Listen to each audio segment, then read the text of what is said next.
What if I told you that learning Japanese doesn't have to be this big scary monster here to eat you alive? Well, I've been learning Japanese for about 11 months now, and I can say it's not as hard as you may think it is, but it's definitely not as easy as two Duolingo lessons and one episode of anime.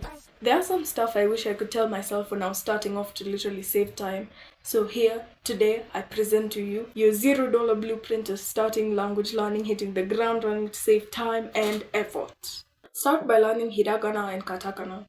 And if you don't know, basically those are the first two Japanese alphabets. Hiragana is used to write native words, katakana is used to write non-native words, and other than that there's kanji, but let's not.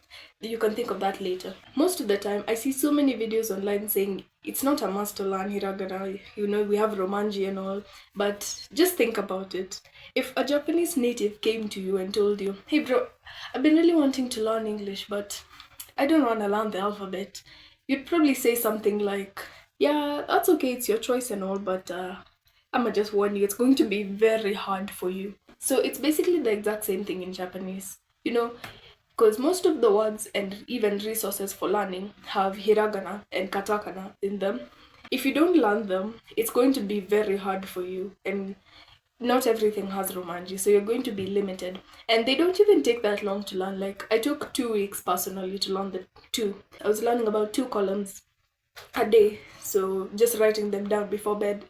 So the first thing I can tell you is to learn to read hiragana and katakana, because that's gonna help you a long way. And at this stage, you should definitely not be worrying about kanji, because even it's not something you should be scared of, because I was, and I see so many people struggling to jump into kanji immediately.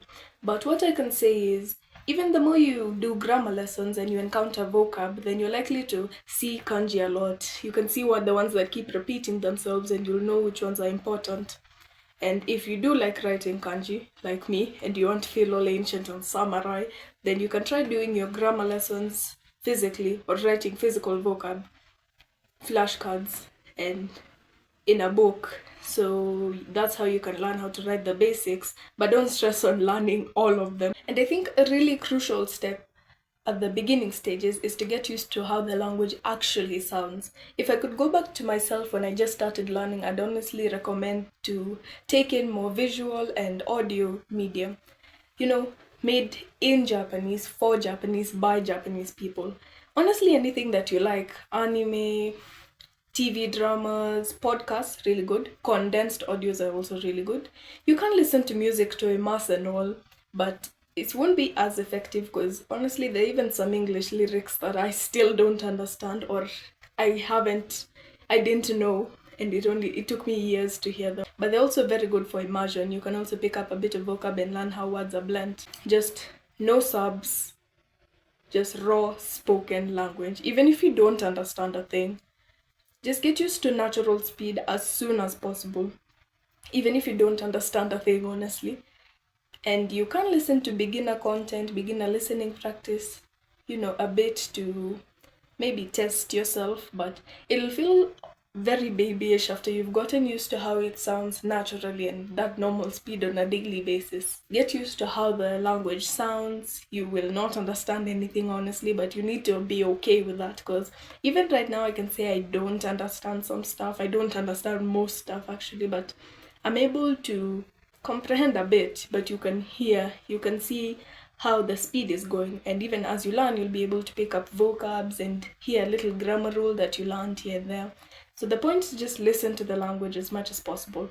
Reading can come later when you have a basic foundation and understanding of Japanese, and you should definitely not be trying to speak at this stage, because it's either one, you're going to get frustrated that you can't speak your mind and talk or say a full sentence and you might quit, or two, you might build some habits and an accent that may come off as a natural that will be way harder to remove down the line and get rid of.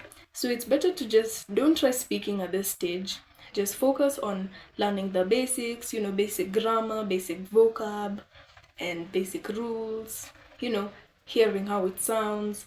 Then even when you have a stronger foundation later down the line, you'll have more confidence when it comes to speaking, and you'll be able to speak easier and without doubting how you sound and all. Make it your identity. Seriously. Just like how a big part of forming habits is making it your identity, this works the same in Japanese. Because when you make it your identity, then you're able to really absorb and accept it. And it's also partly what immersion is about, because you're surrounding yourself with the language, you're thinking like someone from there, you're learning their customs, even without being there. And try to incorporate it into your daily life in these small moments. Literally, procrastinate. I'm not promoting it, but procrastinate in Japanese. Turn your social media apps or your most used apps to Japanese. Watch YouTube videos in Japanese, or if you're going to watch the English ones, turn on Japanese subs, though they're not usually accurate. Write little phrases and words everywhere whenever you can, and get used to finding out the names and naming things in Japanese in your daily life, and you can also exclaim in Japanese. Hello, everyone. How are you? Fine, thank you. Oh my god! I wish I were a bird. The thing is, a new personality is usually a good sign of progress in most languages. Last but not least, understand that this is a long game. Even with English, after years of studying English and being surrounded with it since birth, we're not perfect. We'll probably never be, but we always aim to be better. And with a new language, that requires consistency and patience.